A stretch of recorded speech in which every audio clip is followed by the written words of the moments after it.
Una de las cosas que le mencioné ayer, voy a hacer algunas referencias nuevamente de ayer, pero empezando por otro texto. Primero de Juan 3:8 dice, el que practica el pecado es del diablo, porque el diablo peca desde el principio. Esa parte no me importa esta parte que sigue, que dice, para esto apareció el Hijo de Dios, para deshacer las obras del diablo. Podríamos decir básicamente que el propósito del Evangelio, el propósito del plan de Dios de enviar a Jesús, está resumido en estas palabras. Vino a deshacer las obras del diablo.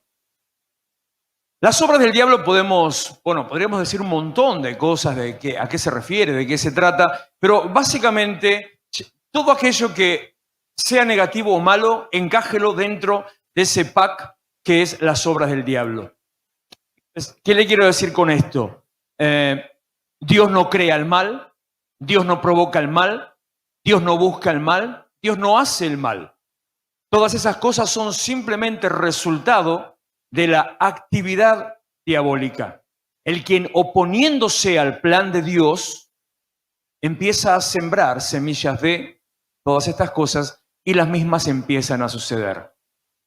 ¿Le quiero decir con esto que, por ejemplo, una enfermedad es diabólica? No. Una enfermedad no es diabólica, pero que exista la enfermedad sí es diabólico. Un problema que te pase no es diabólico. Los que me conocen saben muy bien que realmente al diablo no le echo culpa de nada, sino que todo, creo y estoy convencido, depende de nuestra actitud y de nuestra fe o falta de fe. Porque por mucho que pueda hacer el diablo, si usted está bien parado en el lugar que tiene que estar parado, dice Primera de Juan, capítulo 5, que el diablo no le toca. Está diciendo tocar, está diciendo esto. No dice lastimarlo, no dice pegarle, no dice matarlo, no, ni siquiera lo toca. Entonces, si yo entiendo el lugar en que estoy, no hay hechicería, no hay brujería, no hay conflicto, no hay persona, no hay maldición, no hay nada que pueda venir en contra mío. El problema que tenemos los cristianos muchas veces es que solamente actuamos en forma nominal. Por eso le decía, estar en este viernes acá no es solamente para cumplir con la Semana Santa, o como la vieja tradición católica, tal vez alguno de ustedes la conoce, de ir a visitar 7 iglesias. Hoy me tocó Iglesia Restauración. No es una cuestión de rituales, es una cuestión de entender que esto fue una lucha espiritual desde el principio y en un momento determinado Dios activó un plan. Cuando Adán y Eva desobedecieron a Dios, cuando decidieron apartarse del plan de Dios, algo se rompió. Cuando eso que se rompió le empezó a dar lugar al diablo, empezó a tener autoridad sobre la tierra, algo ya tenía un futuro bastante negativo, bastante pernicioso. Entonces Dios, luego de haber hecho un par de cosas, el diluvio y otras cosas más, dijo, no, esto no tiene solución. La única solución es un reseteo. ¿Vio cuando el celular ya no le da, que lo lleva a que le hagan un flasheo? ¿Vio cuando lo quiere cambiar de compañía y lo quiere hacer liberado, aunque era de una compañía determinada, y lo lleva a que le hagan un flasheo o una computadora? Usted, la máquina está trabada, entonces le hace un reseteo. Más todavía si la cosa está, pero para el jueves, para no decir la miércoles, porque eso fue el otro día. Le hace un formateo. Eso es lo que decidió Dios con la tierra y con la humanidad. Un reseteo general, un formateo, empezar de nuevo. Y para ese empezar de nuevo era necesario un momento de salvación, un momento de recuperación, de restauración de todos aquellos que querían seguir al Señor. No era para todos el reseteo, sino para aquellos que decían no, y los que decían sí, entraban a formar parte del plan de Dios y de la iglesia. Jesús vino a deshacer las obras del diablo. Pero para deshacer las obras del diablo, Él tenía que hacer determinadas cosas. Ese reseteo, ese formateo, no era solamente sentarse en una computadora y ponerse a escribir, no era apretar un par de teclitas nada más, tampoco era con la varita mágica decir que pase esto, como al principio, sea la luz, que aparezcan las estrellas, que aparezcan los cuerpos celestes, que aparezcan las plantas, los animales. No alcanzaba con eso. Había que hacer algo más que involucraba directamente al Dios mismo en medio de la humanidad. Dios está comprometido con su creación desde el día mismo de la creación. Dios está comprometido con vos desde el día mismo de la creación. El día que Él hizo su plan universal, y en ese plan puso el mundo, y en el mundo puso todo lo que pasara y te puso a vos, sí a vos, porque en el plan de Dios existe desde antes que todo exista, con tu nombre y todo, ella estaba ahí en el plan de Dios. Ese día, en ese momento, ella tenía un plan de redención y de salvación para vos. Por eso, antes de la fundación del mundo, determinó que Jesús tenía que comprometerse como Él se había comprometido con la creación. Para que usted entienda, por ejemplo, de forma rápida, si usted lee Génesis capítulo 1, cuando habla de la creación, dice, Dios dijo y fue. Dios dijo y fue. Dios dijo y fue. Dios dijo y fue. Así creó casi todo, menos una cosa. Todo lo creado menos una cosa tiene esa fórmula. Dios dijo y fue. Pero hay una cosa que tiene otra fórmula. En vez de Dios dijo, es hagamos. Metámonos en medio. Metamos las manos. Y tomó Dios del polvo de la tierra y lo moldeó y sopló de su espíritu sobre ese pedazo, ese montículo de tierra. Y ese poco de tierra soplado por Dios se convirtió en un ser humano. Dios comprometió su palabra, su propia carne, por decirlo brutalmente, se comprometió a sí mismo en tu creación. Y así se compromete a sí mismo en tu salvación. Romper, deshacer las obras del diablo quería decir que Jesús, no solamente desde un plano espiritual, sino en un plano humano, tenía que involucrarse. Y ese involucrarse le decía, como dije en un momento de la administración, hacerse hombre y siendo hombre, sufrir la peor de las muertes para con su muerte, y ahora le voy a leer esa parte, con su muerte representar a la humanidad que iba a ser rescatada. Acompáñenme un cachito, Levítico capítulo 16, versículo 2.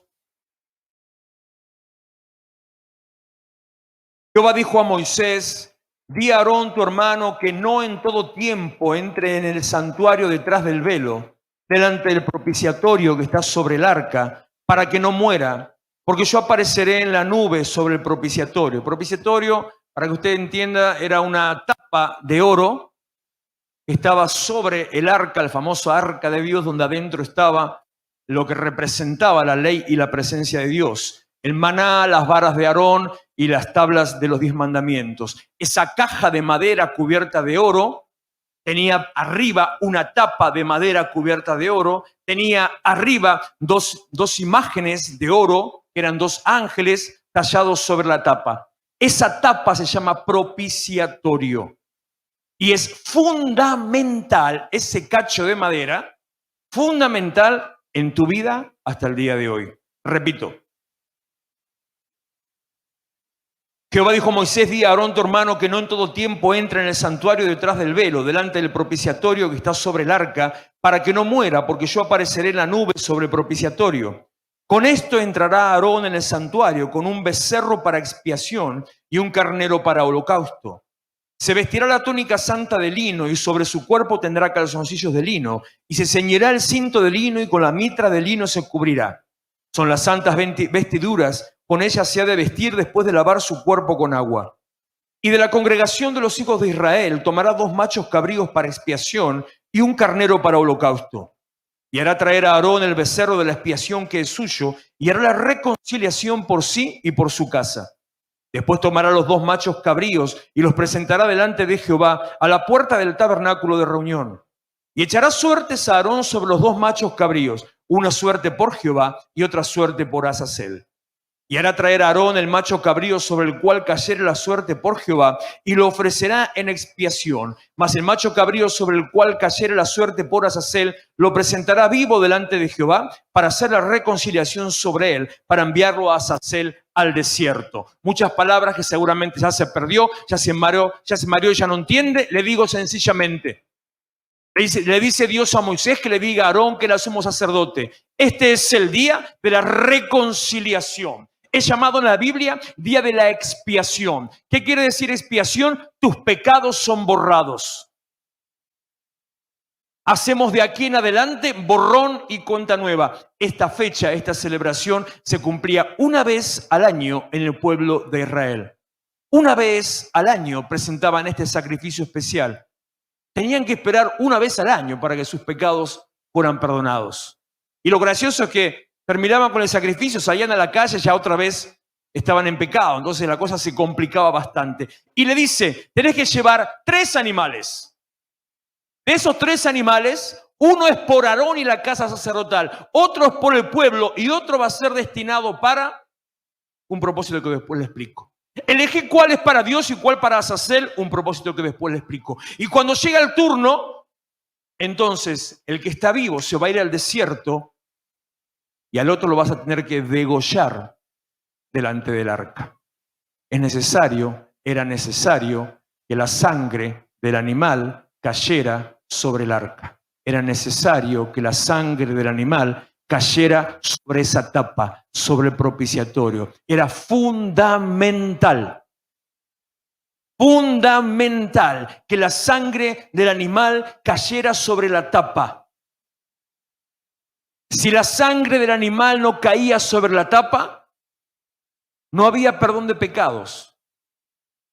Y la persona seguía en su misma condición, expuestos a la condenación. ¿Cuál era el efecto? ¿Por qué? ¿Qué tenía de particular? Ayer te expliqué, por eso decía algunas cosas son de ayer, que el dintel, el marco superior y los marcos laterales de la puerta de la casa representaban la cobertura, pero eso era para salvación.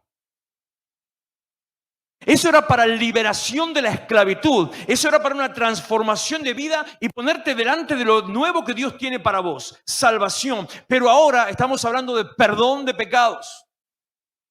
Estamos hablando de vida espiritual, de vida nueva, de un camino abierto. En el arca te dije que estaba la provisión de Dios, la ley de Dios y las varas que representaban el sacerdocio. Arriba del arca la tapa que mantenía escondido, guardado. No era un secreto, guardado para que no lo tocaran. Encima de la tapa, los ángeles que representaban la presencia de Dios. Y ahí cuando decía en el versículo Dios que Él descendía en la nube sobre el arca, es porque entre los ángeles se manifestaba la presencia de Dios como una nube que se movía ahí en medio. Una nube presente en ese lugar. Entonces grafique, mire esto que yo le estoy diciendo. Dios acá, la tapa acá, la ley, la dependencia y la intercesión o la intermediación adentro. Cuando Dios miraba la ley, ejecutaba el pecado. Cuando Dios miraba la dependencia, ahí sí, a través de eso te hacía dependiente de su provisión. Cuando Dios miraba la intermediación, ahí sí te obligaba a presentarte a través de un animal o una persona. Pero cuando Dios miraba la ley y veía la sangre, decía, tu pecado fue perdonado. Esto que le estoy diciendo es la clave del evangelio, de entender para qué estamos. Yo sé y soy bien consciente que es un poco aburrido lo que le estoy contando. Se hace un poquito denso, se hace un poquito oscuro. Una cosa, pastor, ¿por qué no habla de Mateo? Sí, ahora voy. Pero es vital que usted entienda esto. Porque hasta que yo no entiendo esto, no relaciono el plan de Dios con Jesús y entramos en ese conflicto de simplemente esto es una vida de farra, de lo que yo quiera, llego a Cristo como puedo ir a otro, bueno, hoy soy cristiano más o menos, menos más, pero si yo entiendo de qué se trata, me doy cuenta que esto venía escrito desde el principio de los tiempos, desde el principio de los siglos, desde antes que todo existiera. Y desde antes que todo existiera, Dios te eligió a vos. Después continúa y da las indicaciones de cómo un animal tiene que ser degollado. ese animal degollado va la sangre sobre el arca y como el otro animal tiene que ser arrojado vivo, suelto, mandarlo al desierto. Y ambos animales representan a Jesús. El animal que tiene que ser saltado suelto, ese famoso soltado suelto, ese famoso Azazel, es el que lleva la carga de tu pecado a un punto de desierto, a un punto de desaparición, donde de lo que Dios te libró ya no tiene impacto en tu vida. Cuando vos te entregás a Cristo, cuando vos crees en el Señor, cuando vos recibís el favor de la cruz, tu pasado no te condiciona, tu pasado no te condena, tu pasado no determina nada respecto de tu futuro. Cuando vos venís a Cristo y decís en Él, junto con el apóstol Pablo, soy nueva criatura, y si encima lo graficás y te bautizás y pasás por las aguas del bautismo y morís a la vieja carne, al viejo hombre, morís a tu vieja humanidad y resucitás a una nueva, no quedó nada del viejo fulano. Claro, el cuerpo, tu corazón, tu pensamiento, tus emociones, tus sentidos son los mismos que eran. Por eso cada tanto querés mirar para atrás y te gustaría volver a mirar para atrás. Por eso Moisés luchaba, porque los israelitas en el desierto querían todo el tiempo, estábamos mejor allá, vamos para allá, volvamos atrás. Por eso a vos te cuesta. Y a veces mirás un poquito, y a veces querés disfrutar un poco de lo que era, y a veces querés decir, bueno, pero un cigarrito no te hace nada, bueno, pero de tanto en tanto una cañita al aire no hace nada, bueno, pero mirar un poquito de lo indebido no hace nada. Te tienta, te llama, te atrae. El problema es que cuando te das vuelta, no solamente que te habla acá, cuando te das vuelta y empezás a caminar hacia atrás, estás llamando a lo viejo que se haga presente en tu vida. Estás llamando a lo viejo que se haga presente en tu vida. Y cuando lo viejo se hace presente en tu vida, lo viejo se convierte en nuevo. Y convirtiéndose en nuevo, ahí sí afecta tu presente y tu futuro. Entonces estoy frito. No, porque el plan de Dios dice que la misericordia de Dios se renueva cada día. Y el apóstol Pablo dice, te lo recité recién, que el que está en Cristo es nueva criatura, nueva creación. Que las cosas viejas pasaron y otra vez todas son hechas nuevas. Pero entonces un viva la pepa, no, es gracia. Ante cada error, cada caída, volver a, para hacerlo un poquito más romántico, en vez de decirte a los pies de Cristo, te digo, volver a los pies de la cruz. Al lugar del encuentro, al lugar de la presentación, al lugar donde el sacrificio se consumó en tu favor. Todo eso solamente por el chivo ese que se fue. El famoso chivo expiatorio, ¿vio? Mire quién era el chivo expiatorio, estaba en la Biblia. Y nos queda el otro. ¿Y qué representa el otro? El otro representa tu vida muerta en reconocimiento de tu falta. Y diciéndole, no merezco yo vivir. El animal muerto pagando tu pecado. Jesús toma el lugar de ese animal. Jesús toma el lugar del otro animal. Jesús toma la posición y Él dice, por eso era fundamental para los que dicen que Jesús era algo especial y no era un hombre. No, Jesús era hombre, 100% hombre. Entonces no era Dios, no, era 100% Dios. Entonces, pastor, usted debe ser ministro de Economía porque no me da los números acá. No. Son esas cosas particulares que solamente Dios puede hacer. Que al mismo tiempo sea totalmente dos cosas distintas. Esa es la gracia de la encarnación.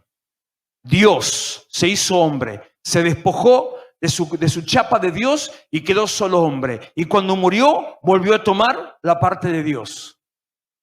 Pero era fundamental que sea un hombre, porque un hombre tiene que morir por la humanidad. Perfecto, sin mancha, sin pecado, como también leíamos ayer en Éxodo capítulo 12. Sin haber cometido pecado. Perfecto, muriendo. Él en la cruz derramó su sangre para que esa sangre caiga en el propiciatorio de Dios. Para que Dios, al ver la sangre de Jesús, diga, tu pecado está perdonado. Ya se pagó. La ley no lo puede reclamar porque la sangre está en el medio. Y de esa misma manera, cada vez me encanta ver esto. Yo sé que se puede hasta llegar a ser un poco confuso si no se lo explica bien, pero me encanta ver esta imagen. Cada vez que alguien viene a los pies de Cristo, cada vez que alguien le entrega su corazón, cada vez que una persona nueva o que vuelve a Él le dice, Señor, vení, es como si una vez más en el cielo Dios empieza a ver esa sangre de Jesús que cubre tu pecado delante de Él. Y el juicio de Dios que iba a estar sobre tu vida no cae sobre tu vida porque Jesús lo pagó. El juicio de Dios, algunos creen tal vez que este tiempo significa que Dios no te cobra por el pecado, que la gracia significa que Dios no enjuicia el pecado, que no lo condena. No, lo enjuicia, lo condena y te lo cobra, te lo hace pagar. Sigue igual, la Biblia dice que Dios no cambia. Sigue igual. La diferencia es que hace una triangulación. Como cuando quieren hacer lavado de dinero, ¿vio? Que compra esto para con esto pensar que compró aquello y con aquello pagó lo otro. Entonces, en definitiva, la guita sucia le dice blanca. Dios hizo en Jesús una triangulación. Venís delante de Él en pecado. Dios te manda el rayo, te dice, te mato. Porque no te podés presentar en pecado delante de Dios. Pero antes de mandarte el rayo de te mato, ve Dios la sangre de Jesús. Y el rayo cae sobre Jesús. Y Jesús no vuelve a morir, pero es como si otra vez volviera a derramar su sangre por vos. Como ese macho cabrío por Jehová, como el otro macho cabrío por Azazel, así es pagada tu culpa y limpio tu pecado. Juan capítulo 18, versículo 2. Después de la cena que compartimos anoche, con los muchachos se fueron al huerto de Getsemaní. Se fueron a tomar unas birras ahí un rato, a tomar el fresco de la noche. Y en ese momento después vemos cómo Jesús empieza a clamar a Dios por lo que él ya sabía que venía y los demás no entendían. Juan 18:2 dice, también Judas, el que lo entregaba, conocía aquel lugar, porque muchas veces Jesús se había reunido allí con sus discípulos. Judas, pues, tomando una compañía de soldados y alguaciles de los principales sacerdotes y de los fariseos, fue allí con linternas y antorchas y con armas. Pero Jesús, sabiendo todas las cosas que le iban a pasar, que le habían de sobrevenir, se adelantó y le dijo a Judas y a los soldados, ¿a quién buscan? Le respondieron, a Jesús Nazareno. Jesús les dijo, yo soy. Siempre al frente, siempre confrontativo, nunca evadiendo, haciéndose cargo y responsable de su propia vida, de su propio destino, y encima manifestando el poder de Dios. Y estaba también con ellos Judas, el que le entregaba. Cuando les dijo yo soy, retrocedieron y cayeron a tierra. Entonces Simón Pedro, que tenía una espada, la desenvainó e hirió al siervo del sumo sacerdote y le cortó la oreja derecha. Y el siervo se llamaba Malco. Jesús entonces dijo a Pedro, mete tu espada en la vaina. La copa que el Padre me ha dado, ¿no la he de beber? Lo que te tocó, ¿no vas a querer enfrentarlo? Lo que tenés que hacer por tu familia, ¿no vas a querer hacerlo? Cuando Nehemías le dice a sus soldados que estaban ya medios vagos y le dice a los albañiles, los que estaban laburando, los que ya se habían cansado de poner ladrillo y revocar la pared, a algunos les estaba llenando el oído, le decía, no, paren, que esto es mucho laburo, no vas a terminar más. Entonces dice Nehemías capítulo 4, dice que la fuerza de los edificadores se debilitaron. Porque dijeron, no, falta mucho para edificar el muro. Entonces él empezó, puso primero, Nehemías empezó y termina diciéndole, hey, háganlo por su esposa, por sus hijos, por su casa, por su familia. Agarren la espada, agarren la pala, agarren la cuchara, se ve que eran pulpo, agarren la trompeta y pónganse a laburar. Aunque no quieran hacerlo porque no les da el cuerpo, porque no tienen ganas, tienen una responsabilidad. Vos, varón, te hablo primeramente, tenés una responsabilidad de acercarte a Dios, de tener intimidad y comunión con Él para a través de esa manera dirigir a tu familia a un camino de bendición. Vos, mujer, tenés una responsabilidad de ser sostén en tu casa, de tu marido, de tu pareja, de tu varón, y al mismo tiempo de formar una familia consolidada, firme, que pueda crecer en Cristo y así estar resguardado de toda la manga de basura que hay alrededor todo el tiempo, que lo único que quiere es consumirte y alejarte de la bendición. Como dice Juan capítulo 10, que el diablo vino para, del que Jesús dice que vino a destruir sus obras, hurtar, matar y destruir. Entonces tenemos que ponernos firmes, hacer lo que hay que hacer, entender mi lugar, mi propósito, hacerlo aunque no tenga ganas. Entonces Jesús dijo, Jesús no tenía ganas, Jesús oró 3 veces al Padre.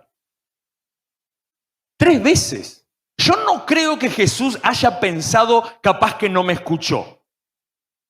Tampoco creo que Jesús haya dicho, no, tengo que orar un poquito más porque no alcanzó. No creo que Jesús haya dicho, tengo que insistir un cachito más a ver si lo convenzo. La humanidad de Jesús estaba desesperada. No quería saber nada. Corona de espinas de 5 centímetros cada una enterradas en el cuero cabelludo. Un clavo de 10 centímetros cada uno de largo con 1 centímetro de diámetro en forma de cuadrante enterrado en cada muñeca. Un clavo de 15 centímetros de largo con 1 centímetro a centímetro y medio de cuadrante de diámetro enterrado entre las dos, no sé cómo se llama, los pies, no sé cómo se llama justo el lugar donde es. Látigos con punta de hueso y con puntas de plomo sobre la espalda. Una lanza que le abrió el costado, que le perforó el pulmón y hizo que empezara a salir pleura, lo que le provocó un colapso de los pulmones. Súmele a eso que tenía sus brazos extendidos, colgados, en tal manera, en tal posición, que para respirar, como no podía hacerlo muscularmente, tenía que con las piernas hacer fuerza para poder abrir su tórax y de esa manera poder que le entre un poquito del aire. Y tampoco eso podía porque tenía el clavo ahí y los pulmones ya no le funcionaban. Le provocó un colapso que hizo que en un momento determinado su presión sanguínea subiera a un punto tal que empezó a transpirar y por los capilares le salía sangre. No, el tipo realmente se dijo, no quiero. 3 veces, viejo, si puede ser, no. Y nada, ocupado, le clavó el visto a Dios. Nada. Entonces le dijo a Pedro, la copa que el Padre me ha dado, ¿no la he de beber? Poneme el 12 y 13 que no lo tengo escrito, por favor. Entonces la compañía de soldados, el tribuno y los alguaciles de los judíos prendieron a Jesús y le ataron y le llevaron primeramente a Anás, porque era suegro de Caifás, que era sumo sacerdote aquel año. Mateo capítulo 26, versículo 59. Mateo 26, 59. Y los principales sacerdotes y los ancianos y todo el concilio buscaban falso testimonio contra Jesús para entregarle muerte. Y no lo hallaron, aunque muchos testigos falsos se presentaban, pero al fin vinieron 2 testigos falsos, que dijeron, este dijo, puedo derribar el templo de Dios y en 3 días reedificarlo. Y levantándose el sumo sacerdote le dijo, ¿no respondes nada? ¿Qué testifican estos contra ti? Pero Jesús callaba, sabiendo el lugar que tenía, entendiendo su posición y aceptando lo que tenía que hacer. Y pensando en vos. Pensando en una iglesia, como digo en cada Santa Cena, en una iglesia que iba a seguirlo y a servirle. Versículo 67. Entonces le escupieron en el rostro, le dieron puñetazos, otros lo abofeteaban, diciendo, profetízanos, Cristo, ¿quién es el que te golpeó? Marcos capítulo 15, versículo 2. Pilato le preguntó, ¿eres tú el rey de los judíos? Respondiendo él le dijo, tú lo dices, y los principales sacerdotes lo acusaban mucho. Otra vez le preguntó Pilato diciendo, ¿nada respondes? Mira de cuántas cosas te acusan. Mas Jesús ni aún con eso respondió, de modo que Pilato se maravillaba. Lucas capítulo 23. Lo voy a marear aquel. Versículo 13. Entonces Pilato Convocando a los principales sacerdotes, los gobernantes y al pueblo, les dijo: me han presentado a este como un hombre que perturba al pueblo, pero habiéndole interrogado yo delante de ustedes, no he hallado en este hombre delito alguno de aquellos de que le acusan, y ni aun Herodes, porque los remití a él. He aquí, nada digno de muerte ha hecho este hombre. Lo soltaré, pues, después de castigarle, y tenía necesidad de soltarles uno en cada fiesta. Pero toda la multitud dio voces a una diciendo: fuera con este, soltanos a Barrabás. Hasta el día de hoy se sigue cumpliendo el mismo patrón. La gente no quiere lo que aparentemente es algo aburrido y es algo tedioso. La gente solamente quiere lo que aparentemente le da gozo. Pero lo que era aburrido, lo que era tedioso, se convirtió en una fuente de vida que te llena de gozo y te hace sentir pleno. Y lo que parecía que era tanto gozo y tanta plenitud, lo que hacía rápido, instantáneamente, se siente tan copado, tan bueno, lo que se disfruta a full todo el tiempo, después te lleva a la condenación, a la muerte eterna, de la cual no hay vuelta, de la cual no hay vuelta atrás. Y si uno puede decir: bueno, estoy jugando, estoy probando, estoy tanteando, y sí puede ser que en una de esas capaz zafás, y como dice Corintios, serás salvo así, apagándote el fuego de la túnica porque entraste raspando, pero entraste raspando y después... De la misma manera que, esta palabra va para uno, vas a ver para qué le estoy diciendo. Aunque te digan: no comas esto que te hace mal, no comas la otra, no, yo soy joven, vos estás viejo, no comas esto, mirá que a los 20 no pasa nada, pero a los 40 te agarra de golpe y te viene con todo. Te dice ¡pum! Y a los 40 te cae el paquete completo de todo lo que te comiste a los 20, de golpe. No, no pasa nada. No. Lo mismo pasa cuando estás jugando, diciendo: no, Jesús me entiende, no, voy zafando, no, voy, sí, vas a zafar, pero vas a llegar a la vida eterna, negro, rengo, patas para arriba, dado vuelta. ¿Vio como cuando la tortuga queda dada vuelta? Le digo así para no decirle traste para arriba porque queda feo.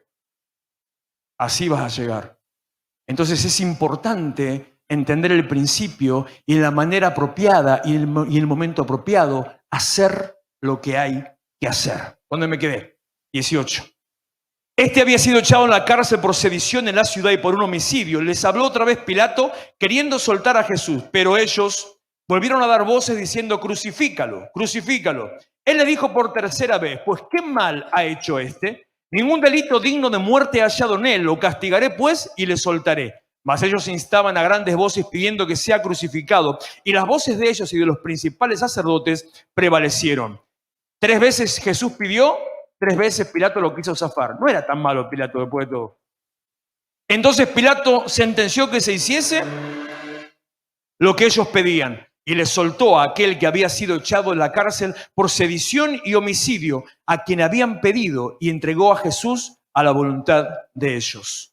Juan capítulo 19, versículo 1.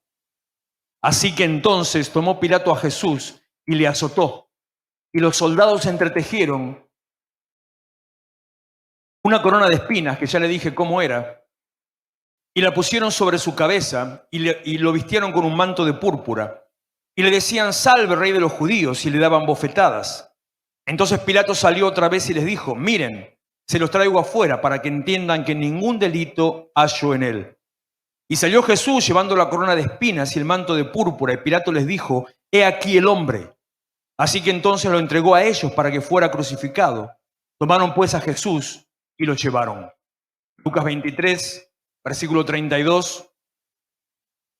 Y llevaban también con él a otros 2, que eran malhechores, para ser muertos. Y cuando llegaron al lugar llamado de la Calavera, le crucificaron allí, y a los malhechores, uno a la derecha y otro a la izquierda.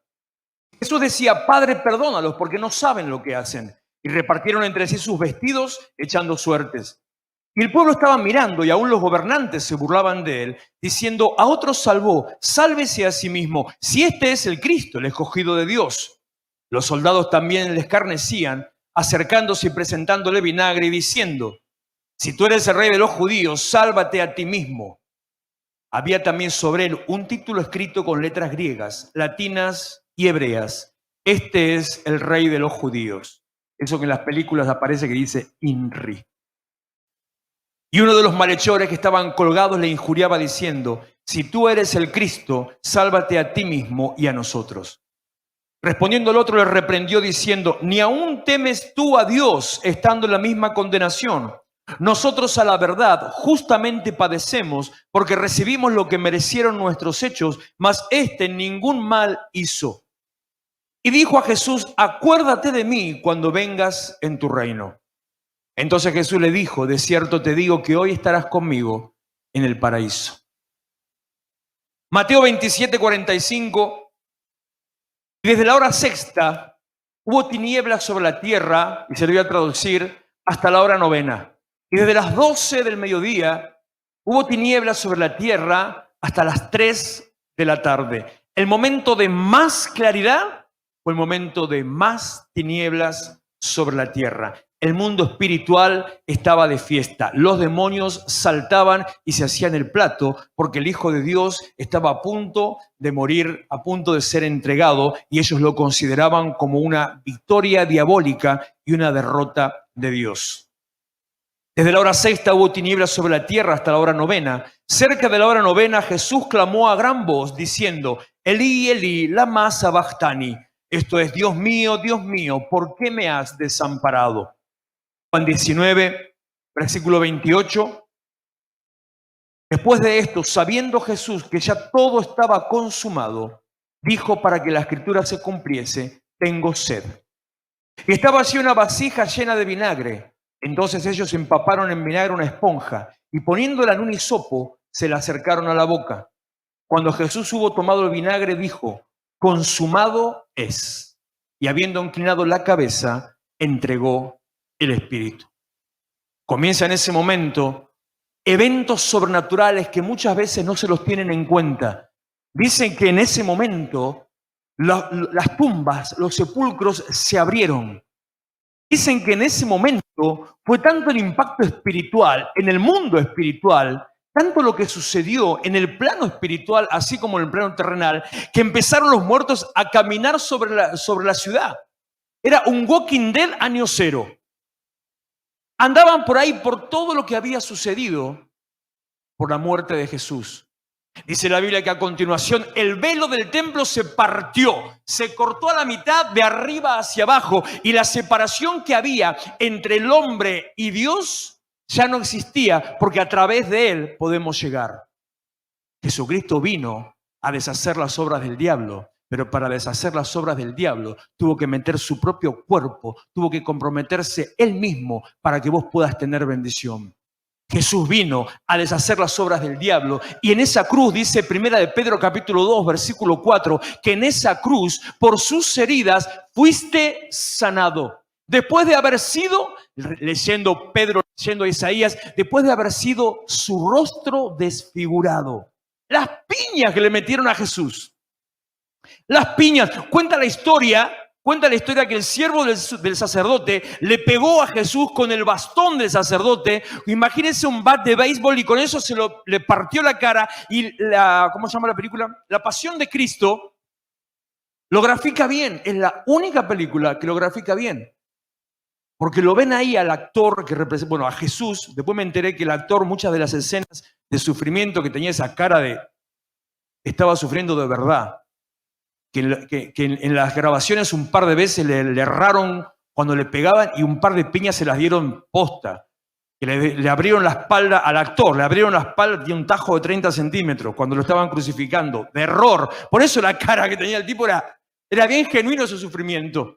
Pero lo muestra a cabecera, allí en cabecera el actor representa a Jesús con la cara hinchada. Como si que ya no podía ni hablar. Cuando estaba en la cruz, hablaba así, entre los dientes, cuando dice, Eli, Eli, sabachthani. Por eso los soldados decían, llama a Elías. Porque yo antes decía, es que no escuchan. Si no está a 50 metros la cruz, está a 2 metros nada más, no entienden. ¿Cómo no entiende lo que dice? Tenía la boca rota, la mandíbula partida. No podía hablar. Jesús vino a deshacer las obras del diablo, pero tuvo que entregarse por completo para que vos tengas vida, para que tengas salvación. Y tomando esa palabra, y ya te invito a ponerte de pie, Isaías capítulo 53. Versículo 2. Subirá cual renuevo delante de él, y como raíz de tierra seca. No hay parecer en él ni hermosura. Le veremos, mas sin atractivo para que le deseemos. Despreciado y desechado entre los hombres, varón de dolores, experimentado en quebranto. Y como escondimos de él el rostro, fue menospreciado y no lo estimamos. Ciertamente llevó él nuestras enfermedades y sufrió nuestros dolores. Y nosotros lo tuvimos por azotado, por herido de Dios y abatido. Mas él herido fue por nuestras rebeliones, molido por nuestros pecados. El castigo de nuestra paz fue sobre él, y por sus llagas fuimos nosotros curados. Todos nosotros nos descarriamos como ovejas, cada cual se apartó por su camino, pero Jehová cargó en él, en Jesús, el pecado de todos nosotros. Angustiado él y afligido, no abrió su boca. Como cordero fue llevado al matadero, y como oveja delante de sus trasquiladores, enmudeció y no abrió su boca. Por cárcel y por juicio fue quitado. Y su generación, ¿quién la contará? Porque fue cortado de la tierra de los vivientes. Por la rebelión de mi pueblo fue herido. Y se dispuso con los impíos su sepultura, pero con los ricos fue en su muerte. Aunque nunca hizo maldad, ni hubo engaño en su boca. Con todo eso, Jehová quiso quebrantarlo, sujetándole a padecimiento. Cuando haya puesto su vida en expiación por el pecado, verá linaje, vivirá por largos días, y la voluntad de Jehová será en su mano prosperada. Verá el fruto de la aflicción de su alma, y quedará satisfecho por su conocimiento. Justificará a mi siervo justo a muchos, y llevará las iniquidades de ellos. Por tanto, yo le daré parte con los grandes, y con los fuertes repartirá despojos, por cuanto derramó su vida hasta la muerte y fue contado con los pecadores, habiendo él llevado el pecado de muchos y orado por los transgresores. Eso es la cruz. Eso representa la sangre de Jesús. Esa es la manera en que Jesús vino a deshacer las obras del diablo. Y en esta noche no solamente lo recordamos, sino que lo ponemos en práctica, declarando la sanidad que a través de sus llagas Él hizo en nuestras vidas, declarando el impacto, el beneficio que Él trajo para nosotros, un beneficio permanente, con algunas cosas que te voy a contar mañana sobre lo que significaron esas palabras tan fuertes que Él dijo en la cruz. Un beneficio permanente. Cerrá tus ojos.